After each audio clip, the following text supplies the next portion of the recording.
Welcome to Cartoonist Kayfabe. My name's Ed Piskor. I'm Jim Rugg.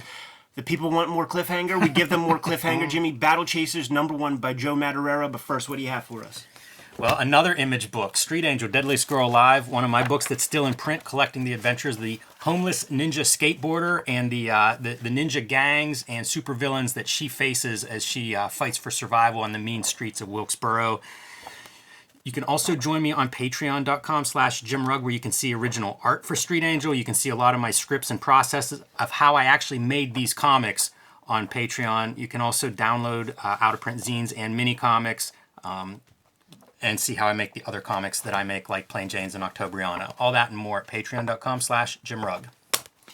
Red Room Comics in the Wild, Murder on the Dark Web for Fun and Profit is the name of the game in the Red Room universe. 4 issues of the Antisocial Network are out there on the stands as we speak. So if you see any one of these on the stands, you're curious, scoop it up, read it. You're going to get a complete experience without requiring all the rest of them.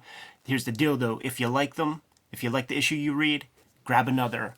If you want to get a collection of all of the issues, then you're in luck, because in early November, we're going to be releasing the Red Room Antisocial Network trade paperback that's going to include maybe 70 pages of extra material, including a director's commentary, 32 pages of comics that were kind of prototype versions of what Red Room could have been. You know, my first draft was a quick and dirty drawn comic, Jimmy. Character designs, a lot of extra artwork with tons of gore and atrocities that you've come to expect from Red Room, coming early November. I think by next recording I'll have a physical copy of the book to show off, man. Get these comics at my link tree in the description below this video if you haven't, if you don't have a good comic shop nearby. And I'm serializing the next wave of comics. Red Room Trigger Warnings is what's being serialized on my Patreon right now for $3. More than 150 pages worth of comics up there right now for the price of $3, with new strips every Tuesday. All the links to what I described are in the link tree in the description below this video. Jim, let's talk Battle Chasers, man. Joe Madureira. Comics was in a very, very bleak time in 1997, 1998.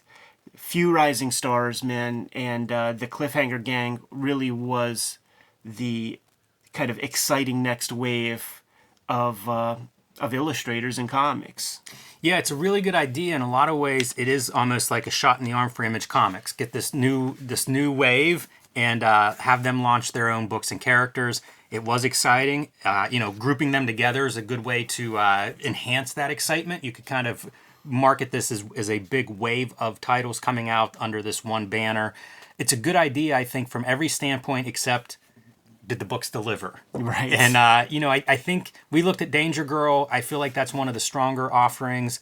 Battle Chasers, man, rereading this week, it's a very different book than Danger Girl. You know, I feel like Danger Girl lays out these characters.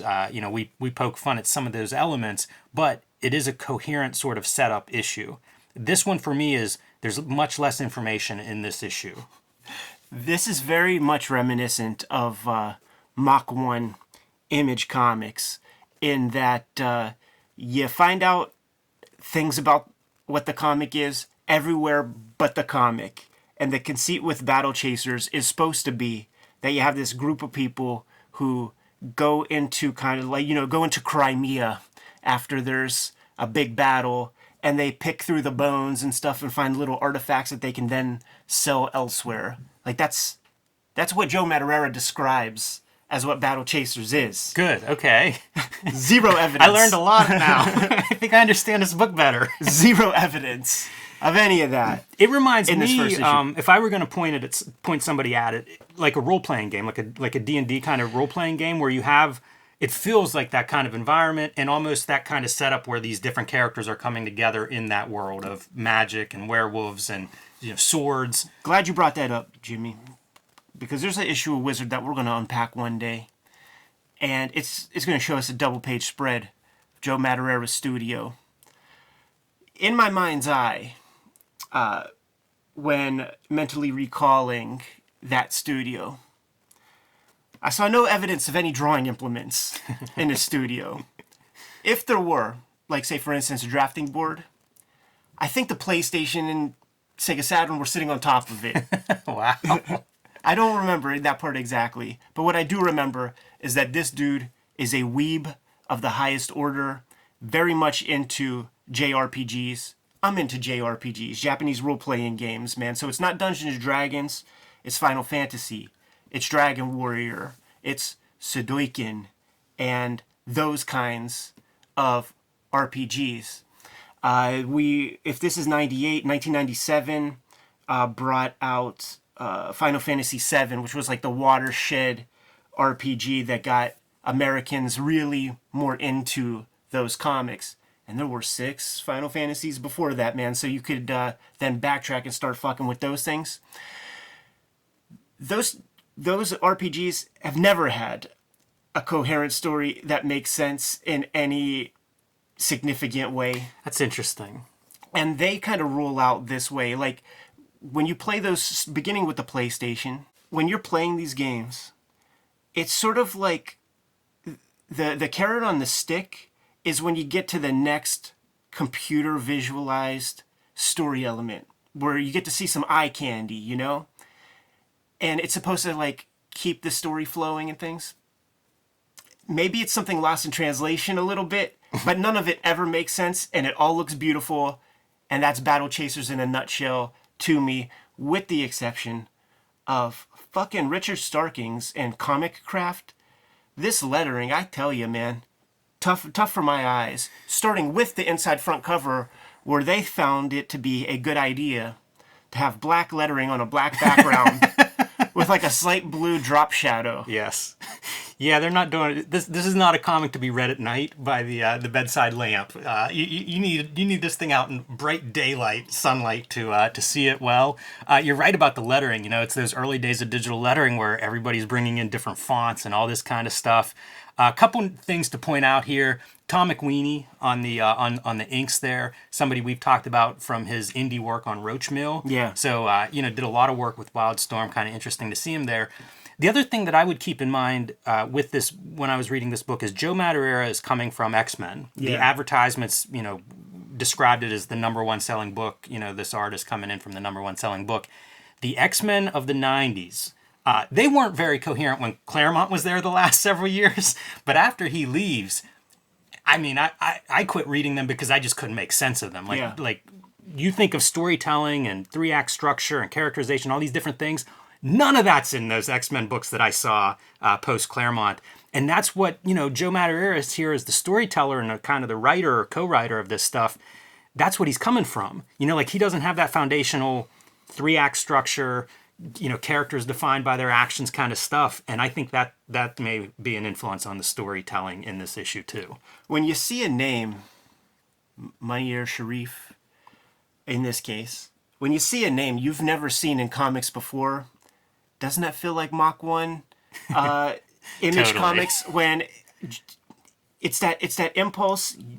I mean, you connected with Brian Maruka, who was a coworker of yours, and if it wasn't up to you, your comics would not have been done. Like it's on you to handle that. When I was growing up, I was desperate to just like have anybody to commiserate with, and I had friends write a comic or two. It reeks of that to me, man. Yes. So this is like Mach 2 Brandon Choi right here, this Munhall Sharif fella. The thing to get into, though, is his art. And, Absolutely. Paying attention to these characters as he's introducing them, visually, most of them look cool, and there's a lot of variation from character to character. So if you're putting together a team, which is essentially what we're doing here, that's a plus. Madureira was highly, highly influential at this moment, and comic art started to shift this way. The Cliffhanger brand was the kind of like anime-inspired, big-eyed, bombastic dynamism that was like coming from a place that wasn't exactly Jack Kirby. And Madureira is pulling influence and from like those Neo Geo SNK fighting games like Samurai Showdown and Fatal Fury. And that was just some energy that was non-existent in American comics and got pilfered to death. Like I'm looking at this 2-page splash. these bold ink strokes that McQueenie puts down here, I start to think of like names like Ed McGuinness. Yes. And certainly the Gilbert of Joe Madureira would have been Roger Cruz of this era when he being Joe Mad, couldn't make a deadline for an issue of X-Men. You get hot tag Roger Cruz to trace some backgrounds off of Akira, trace some poses off of Joe Mad. Joe Mad would even cut promos on Roger Cruz, like in the pages of X-Men in the backgrounds and stuff. Pretty good werewolf face, ferocious, leaning in. Not an easy thing to draw. I like to call them lycanthropes. There you go. And if you want proof of how hard they are to draw, I would point you at Wetworks.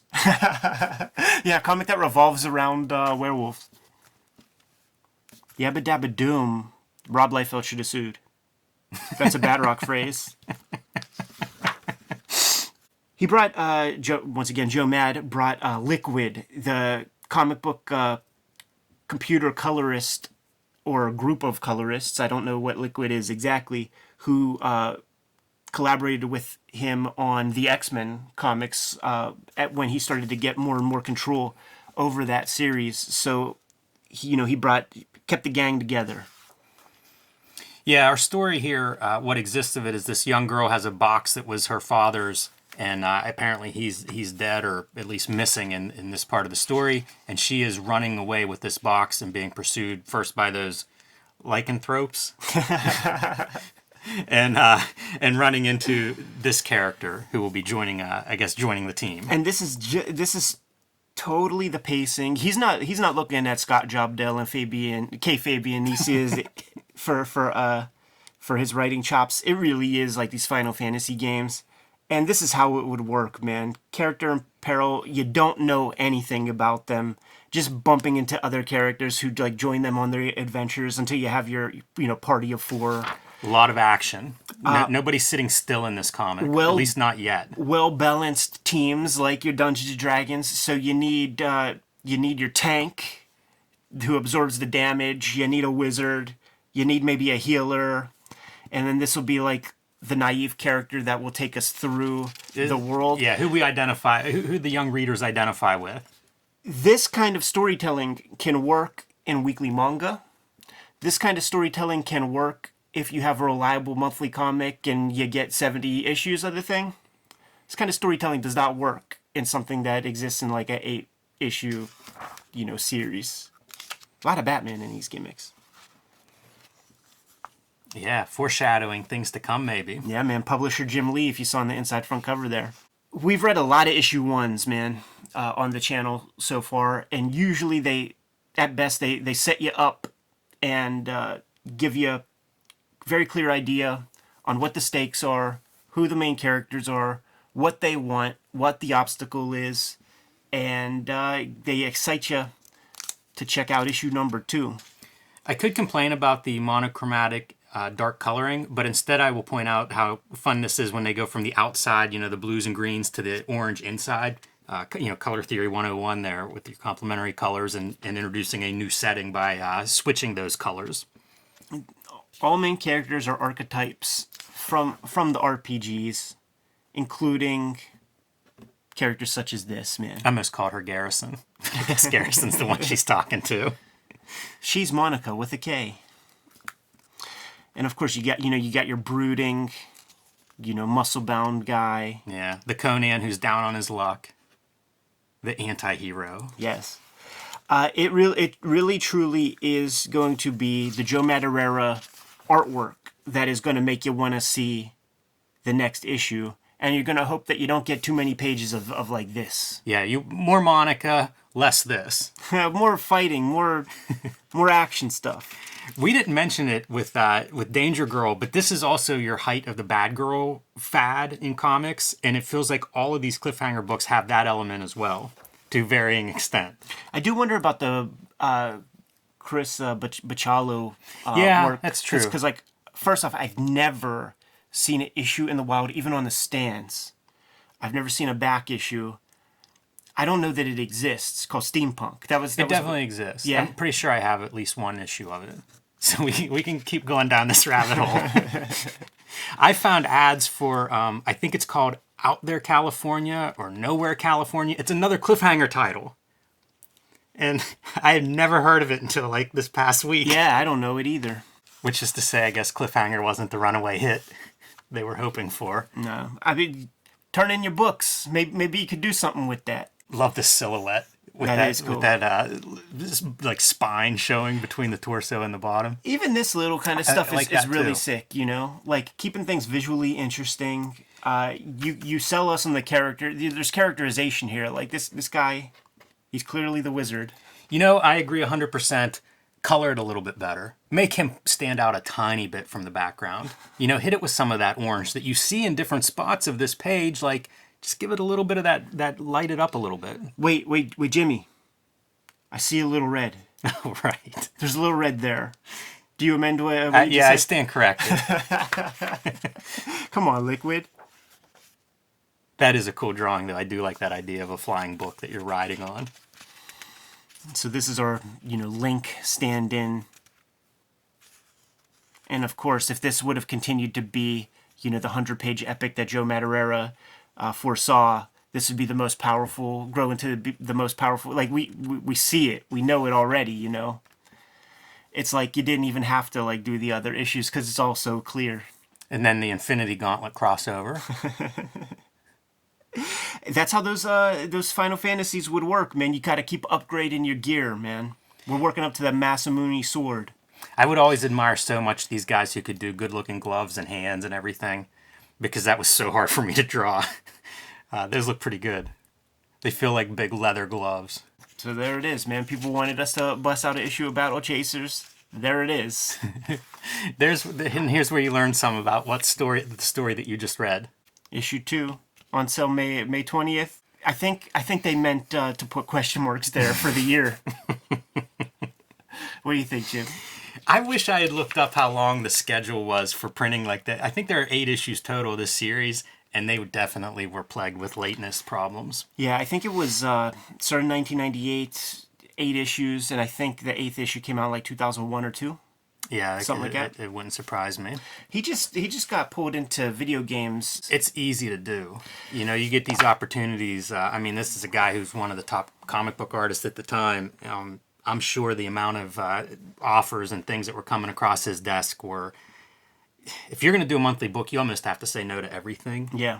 And it's hard to turn down some of these offers that just sound too good to be true. It's true, man. And you had your guys that, like, you could set up studios. Mike Turner set up a studio and became an industry unto himself. Joe Mad could have done that when that money from the beginning of comics, man, started to pull talent away. When you had your Bernie Wrightsons doing designs for Sure. Ghostbusters and stuff, and Neil Adams doing things like it's hard to sneeze.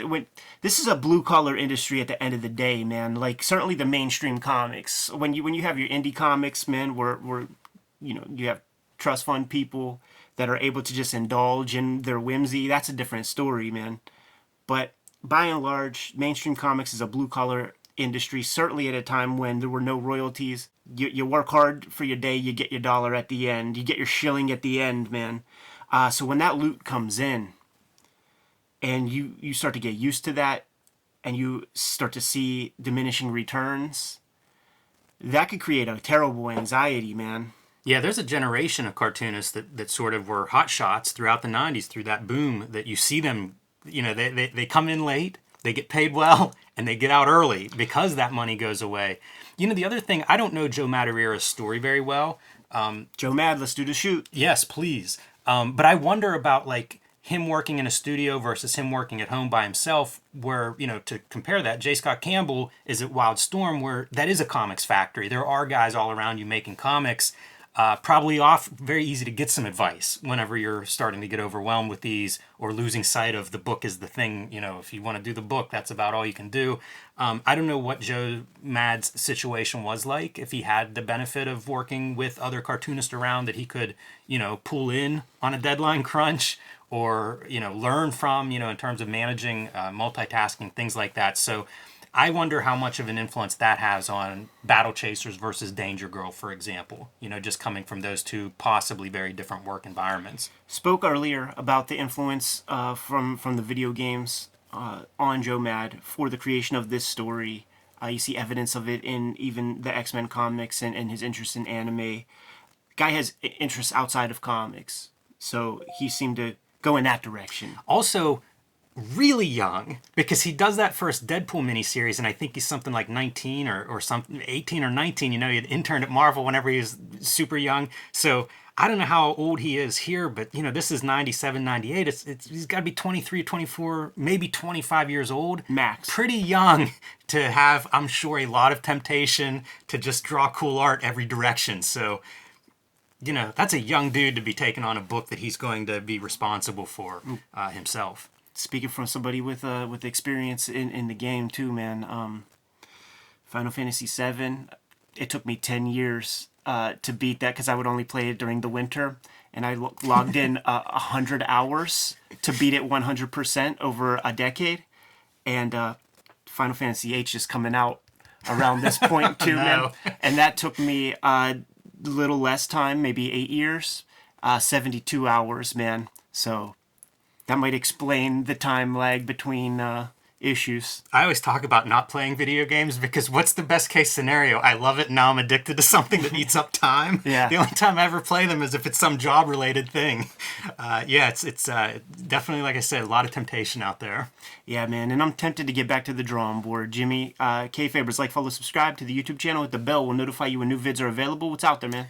Join me on patreon.com/JimRugg, where you can download my zines and out-of-print comics. You can see my original art, how I make the comics I make, like Street Angel, Plain Jane's, Octobriana, and much more at patreon.com/JimRugg. Red Room, the Antisocial Network trade paperback, coming in, I believe, the second week of November to your local comic shop.